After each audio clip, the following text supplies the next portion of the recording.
A long time ago in Yoruba land, there was a great sorrow that troubled many families. Children kept falling sick and dying at different ages.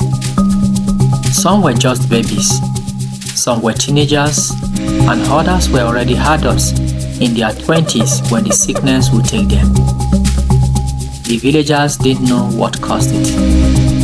They tried prayers, sacrifices, and charms, but nothing worked. The people believed these children were spirits sent to bring sadness. They called them Abiku or Ogbanje, which meant children who come to die. Some of these children were born with yellow eyes or swollen bellies. Others looked healthy, but often become very sick. The families were heartbroken, and some fathers even sent their wives away, blaming them for the deaths. It must be the mother's curse, they will say. The Adewale family carried a heavy burden in Iludu town.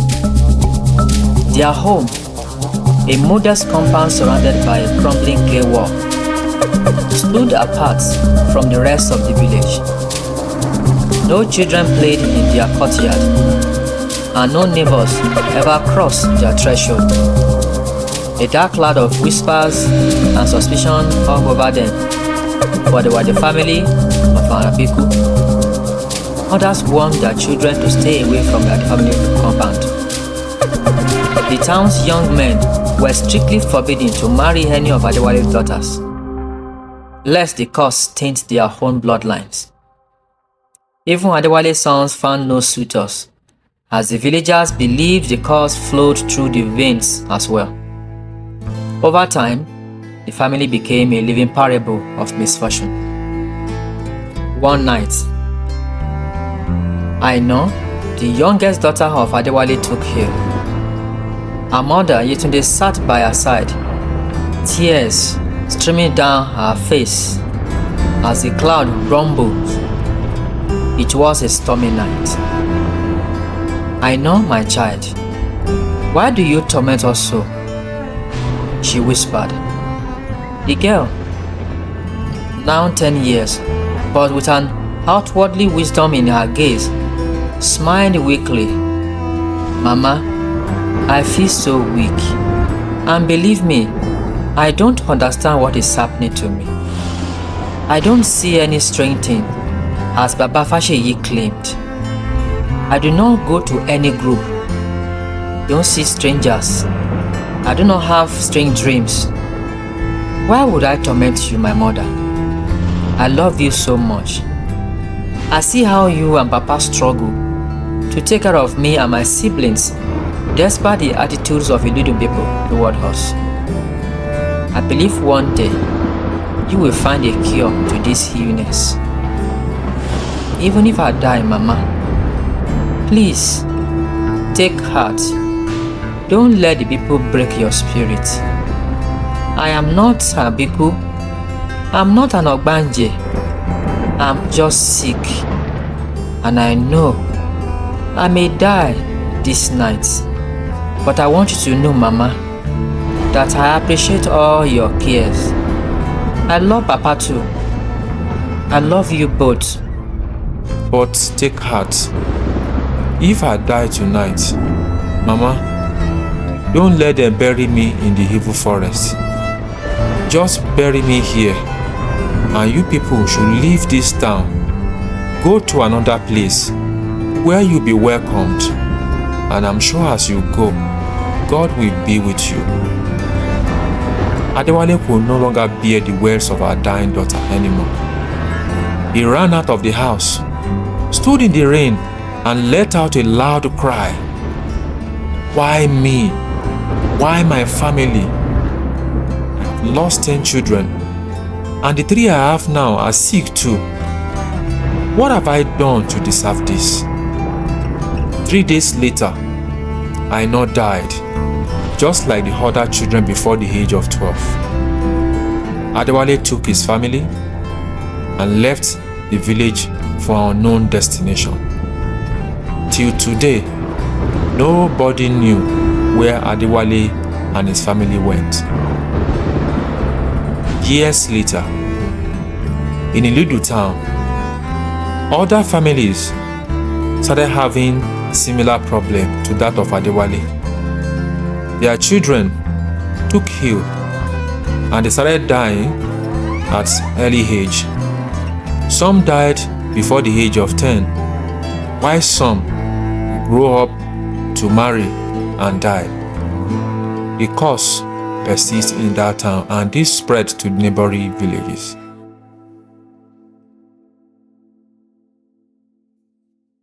One day, a kind missionary named Mr. Collins arrived in the village. He came to preach and help the people.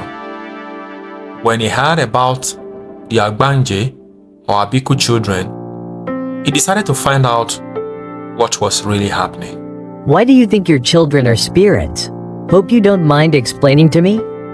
They keep dying, no matter what we do. Even if we have more children, they fall sick and die too. I do not believe these children are spirits. I think there might be a reason for the sickness. Let me investigate, and I promise to tell you what I find. The villagers were curious but doubtful. How can you solve a mystery we have had for generations? One man asked. Still, Mr. Collins began his work.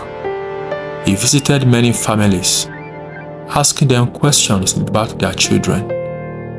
He noticed something strange. Families who had lost children to sickness often had the same problem over and over. It wasn't just one child who fell sick. It happened to several of their children.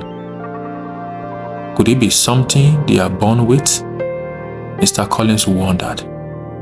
He read his books and wrote letters to doctors far away, asking for advice.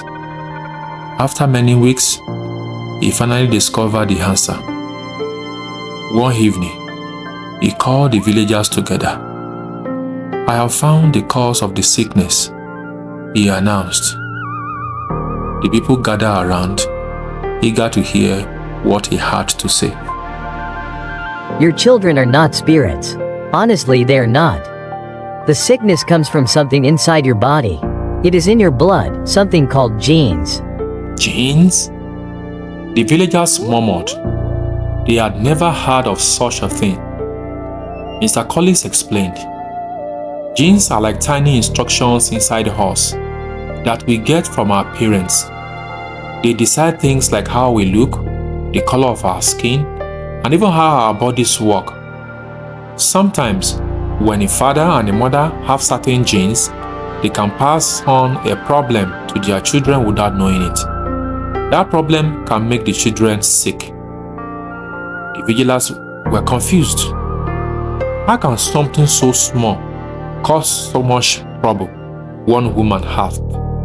Genes are very small, but they are powerful. Some of you may carry genes that make your children sick. This is why the sickness keeps happening in the same families. The people were silent. They wanted to believe him, but it was hard to understand something they couldn't see. What can we do to stop it? A man finally asked. Mr. Collins thought for a moment. There is no easy cure, he said, but there are things we can do.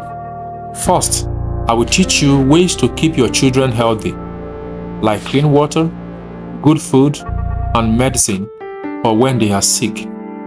Second, I will write you doctors who can help us learn more about these genes. Some people nodded, but others still believe in the power of the Abiku spirits. What if the spirits are hungry? They whispered. Mr. Collins didn't give up. He continued to teach and care for the villagers, hoping they would one day understand. But just as things were beginning to change, a strange event happened in the village. A child, who everyone believed was an Abiku, disappeared in the night, leaving behind only a mysterious mark on the ground. The disappearance of the child sent shockwaves through the village. The boy, Adekunle, had been weak and sickly like many of the so-called Ogbanje or Abiku children. But no one expected him to vanish without a trace. His mother, Iyadekunle, wailed in despair, and the villagers gathered to discuss what could have happened. Could it be the spirits took him away? One woman asked nervously. Or perhaps the Abiku has returned to the spirit world, said another. The elders, however, were not satisfied with these answers. They decided to take action.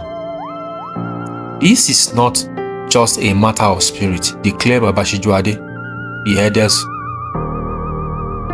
We must find the child or uncover the truth. Hunters, prepare yourselves to search the forest. That night, a group of skilled hunters, armed with bows and arrows and guns, set out into the dark forest. They moved quietly, their sharp eyes scanning the shadows for any sign of Adekunle. Meanwhile, in another part of the village, a boy named Kumi sat on his mat, unable to sleep. The night before Adekunle's disappearance, Kumi had overheard a troubling conversation between the village priest, Baba Ifasheyi, and his own father, Agbolan, who was known for his herbal treatment for the Abiku children. Kumi remembered how Baba Ifasheyi's voice had been low and sharp. Collins is dangerous to us. If the villagers believe his talk of jinns, they will stop coming to us for help. Who will bring sacrifices to the gods? Who will pay for herbs and prayers? Our means of livelihood will be gone. What do you suggest, Baba? Collins is already gaining their trust. We must act before he destroys everything. But we must be careful. If the villagers suspect us, we will lose all we have. Kumi had been too scared to listen further, but now he couldn't stop thinking about what he had heard. Could Baba Ifasheyi and his father have something to do with Adekunle's disappearance? The next morning, the hunters returned empty-handed. We searched everywhere, said their leader, Oluwamu, but there was no sign of the boy. It is as if he has vanished into thin air. This wholly deepened the mystery, and fear spread through the village. Some began to wonder if Collins' talk of jinns had angered the spirits. But Kumu knew there was more to the story. He decided to speak to Reverend Collins, even though he was afraid of what might happen if his father found out. That evening, Kumi slipped away to Collins' house. The missionary was sitting at his table writing his journal when Kumi knocked on the door. Kumi, what brings you here? Collins asked kindly. Kumi hesitated, then said, I have something to tell you about the missing boy and about Baba Ifasheyi and my father. Collins listened carefully as Kumi told him everything he had overheard. When Kumi finished, Collins leaned back in his chair, his face serious. This is troubling, Collins said. If what you say is true, then we must act quickly. But we need proof before we can confront them. Do you know where they meet or what they might be planning? Kumi shook his head. No, but they often meet late at night at Baba Ifasheyi's shrine. Maybe they will meet again soon. Collins nodded. Thank you, Kumi. You are very brave to tell me this. We must be careful, but we will find the truth.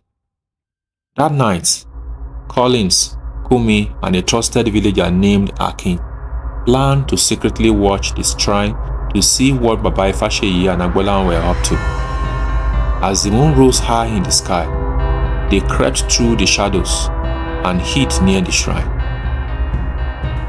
Kumi, Collins, and Akin crouched behind the thick bushes near Baba Ifasheyi's shrine, their hearts pounding. The shrine, lit by flickering oil lamps, cast hairy shadows on the clay walls decorated with symbols of the gods. Not long after they settled into their hiding spot, two figures approached. One was Baba Ifasheyi, his white robes gleaming in the moonlight. The other was Agbolahan, carrying a leather pouch filled with herbs. He stepped inside the shrine and began speaking in hushed tones. Umi leaned closer, straining to hear. Collins and Hakim exchanged worried glances, but remained silent. Hakim interpreted what Kumi said. "Have you taken care of the child?" Baba Ifasheyi asked. Agbola nodded. "He is sitting deep in the forest, far from where the hunters sat. No one would find him." Baba Ifasheyi smirked. "Good. Let the villagers believe the spirit took him. The more fear they feel, the more they will come to us for answers. And with that foreigners stirring trouble, we need them on our side." Collins clenched his fist, but stayed quiet as Hakim interpreted what Baba Ifasheyi said again. "So, they are behind it all. What now?" Before Collins could answer, Baba Ifasheyi continued, "We must act quickly.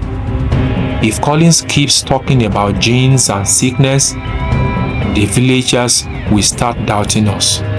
We cannot let that happen." Agbolahan hesitated. "But what if they discover the truth? Meaning the boy is one thing, but how will we explain it later?" Baba Ifasheyi's voice grew cold. "Leave that to me. You just ensure the child stays hidden until I decide what to do. If anyone questions you, remind them of the spirit's wrath. Fear is our greatest ally." Two men talked. Kumi's hands trembled with anger.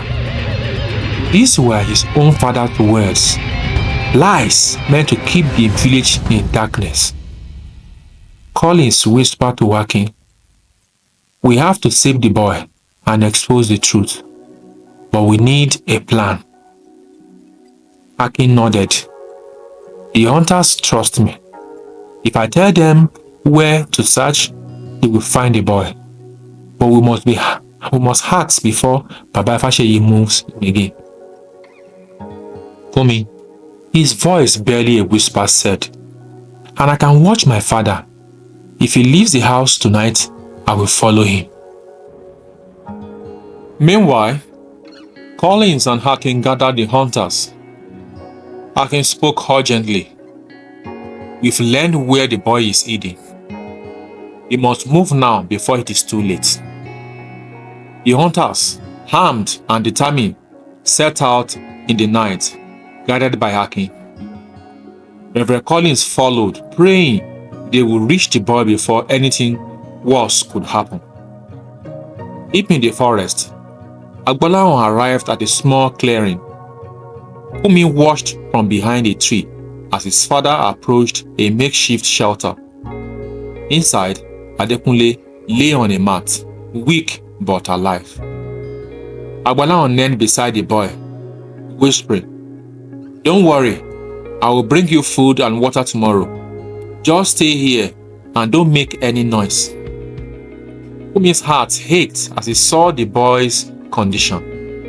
But before he could decide what to do, he heard the distant sound of footsteps. Collins and the hunters were approaching. Agbolahan heard it too. He froze, then quickly stood, his eyes scanning the dark forest. "Who is there?" he called out, his voice filled with fear. Kumi ducked behind a tree, holding his breath. The hunters emerged into the clearing, their torches lighting up the area. Agbolahan's face turned pale as he saw them. Collins stepped forward, his voice firm. "Where is the boy, Agbolahan?" he demanded. Agbalahan hesitated, glancing at the shelter. Before he could speak, Kumi stepped out of the shadows. "He is here," he shouted, pointing toward the shelter. Agbalahan's eyes widened in shock. "Kumi, what are you doing here?" The others rushed forward and found Adekunle inside. They carried him out gently, while Agbalahan stood frozen, unable to explain himself. Collins turned to Agbalahan. "You have lied to your people and endangered a child's life. The truth will come out now." But just as Collins finished speaking, a loud cry echoed through the forest. It was Baba Ifasheyi, accompanied by several of his loyal followers, their faces filled with anger and determination. The cry startled everyone in the clearing. Baba Ifasheyi and his followers emerged from the shadows, their faces lit by the flames of their torches. He wore a long white robe adorned with charms and beads that jingled with every step. His voice boomed through the forest. "What is the meaning of this?" Baba Ifasheyi demanded, pointing his staff toward the hunters. "Why have you come to this sacred ground without my permission?" Hunters hesitated, their loyalty to the priest clashing with their growing distrust of his actions. Hakim, however, stepped forward. "This is not about sacred grounds, Baba Ifasheyi. This is about a missing boy who was hidden here by Agbalahan." The villagers' murmurs grew louder. Baba Ifasheyi raised his hand, silencing them. He turned to Agbalahan, who looked down, unable to meet his gaze. "Is this true?" the priest asked. Agbalahan stammered. I was only following your instructions, Baba. You said the boy had to disappear to protect the shrine's power." I just grasped Baba Ifasheyi's face darkened, but he quickly composed himself. "Lies," he shouted. "These are tricks from the foreigner. He has poisoned your minds against us, against the gods." Collins stepped forward, calm but firm. "This is not about tricks or gods, Baba Ifasheyi. It is about truth. You hid the boy to protect your influence over the people. You feared they would stop coming to you if they learn about the real cause of the children's sickness." "Enough!" Baba Ifasheyi roared. "Who are you to question the will of God? You do not understand our ways, our traditions. These children are Abiku or Ogbanje. They come to threaten, to torment their parents, and we have solutions to the problems." Collins held his ground. "I understand that no child deserves to suffer because of fear and lies. The villagers deserve to know the truth, and Adekunle deserve to go home." The villagers looked at one another, their faith in Baba Ifasheyi starting to waver. One of the hunters, an old man named Oludare, spoke up. "If you are innocent, Baba, then explain why the boy was hidden here. Why didn't you tell us where he was?" Baba Ifasheyi's grip tightened on his staff. He looked around at the growling crowd of villagers, his usual horror of authority slipping away. "The spirit demanded it," he declared. "The boy was marked as an Abiku. If he stayed in the village, he would bring misfortune to all of us."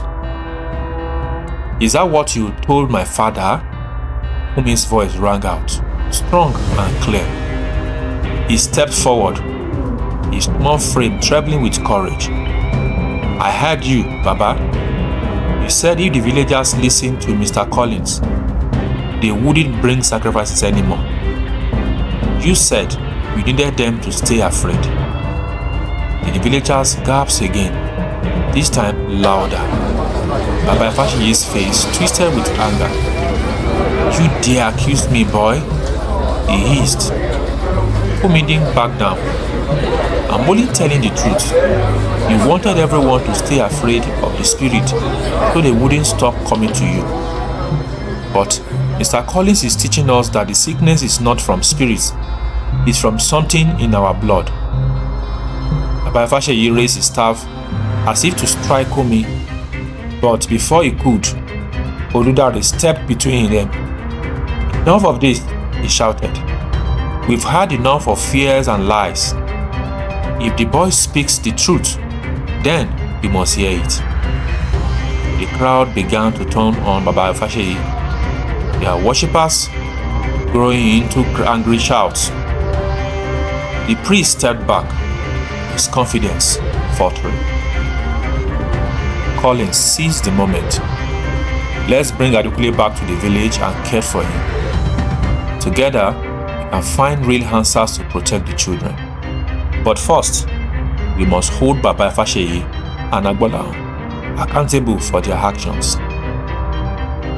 Baba Ifasheyi, seeing the tide turn against him, suddenly bolted towards the forest. Stop him! Someone yelled, but the priest was surprisingly fast for his age. The hunters gave chase, their torches bobbing in the darkness.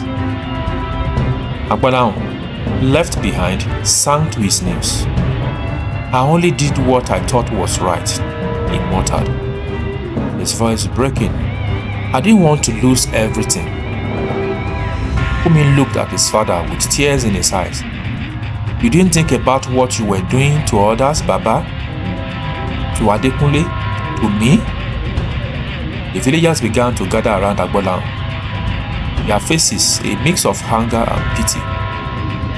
Collins placed a hand on Kumi's shoulder. You were brave to speak out. Now, let's take the boy home and let justice take its course. But as the villagers turned to leave, a sudden rustling in the forest made them freeze. Out of the darkness, a chilling laugh echoed, sending shivers down their spine. It was Baba Ifasheyi's voice, but it sounded different, wide, almost inhuman. He was using a long tusk of an elephant that created a loud echo through the forest, and the villagers tucked their tails between their legs. Do you think you have won? His voice boomed. The spirits are watching, and they are hungry.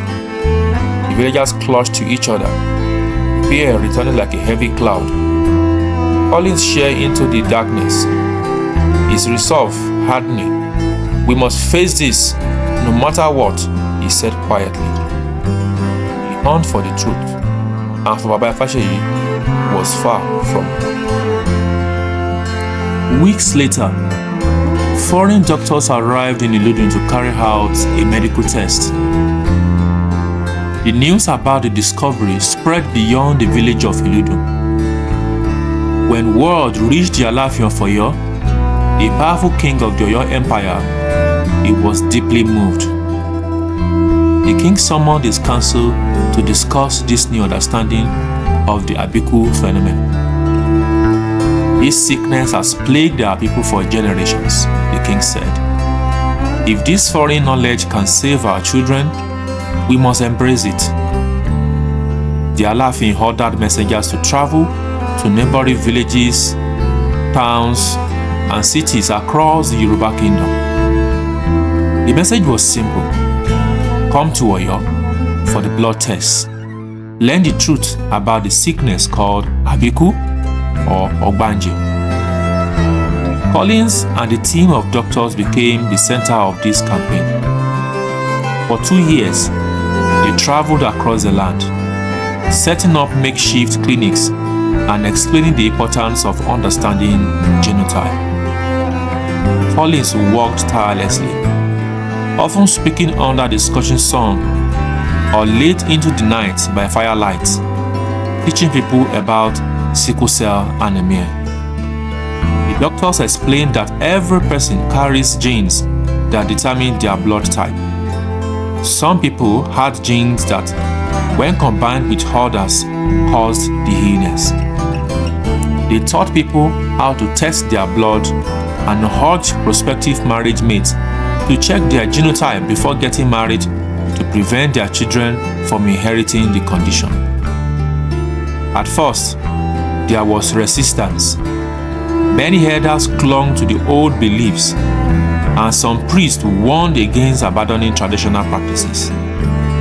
However, as small children who carried the sickle cell gene were given proper care and began to live healthier lives, skepticism began to fade. In one village after another, the people saw hope where there had once been only despair. Parents who had lost children to Abiku now understood the cause, and they began to follow the doctor's advice.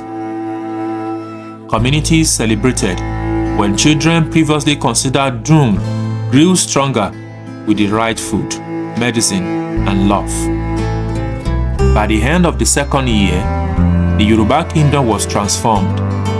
The Alaf himself invited Collins and the doctors to his palace for a grand celebration. Reverend Collins and his team moved from one community to another, educating people on knowing their genotype before getting married. Their self-sacrificing love can never be forgotten. Collins watched the joyful scene with tears in his eyes. What had started as a simple mission had turned into a movement that saved countless lives. The Yoruba people no longer lived in fear of the Abiku, and other regions enjoyed this discovery. The news about this new discovery spread far and wide. The mystery had been unraveled, and the knowledge of genotype became part of their lives. From that day on, the Abiku was no longer a curse. It was a challenge they could face and conquer together.